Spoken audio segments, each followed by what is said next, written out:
चढ़ी गई पहिला सुमारी हो संग पर चल जल ढारी हो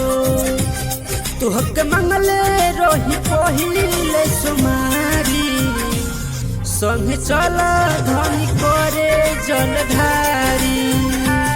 कृपा करी है हमनी पर त्रिपुरारी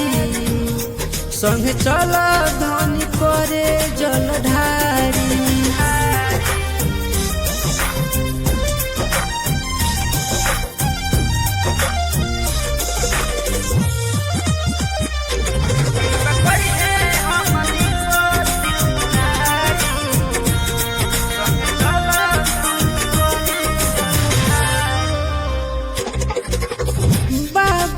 कृपा से जोड़ी रहे बनले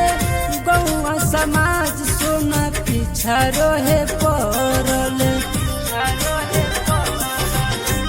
बाबा के कृपा से जोड़ी रहे बनले गौआ समाज सोना पीछा रहे पड़ले काहे बैठल बारू कला तैयारी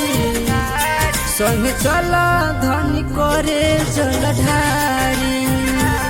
कृपा करी है हमनी पर त्रिपुरारी संग चला धनी करे जल ढारी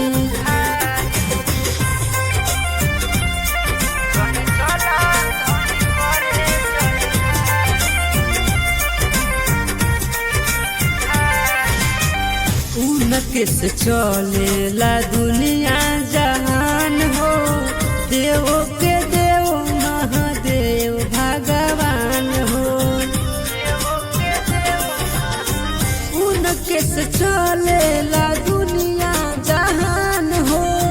देव के देव महादेव भगवान सुमित कोई ले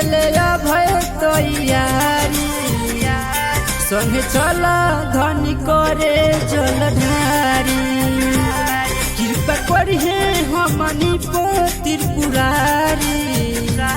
संग चला धनी करे जल ढारी।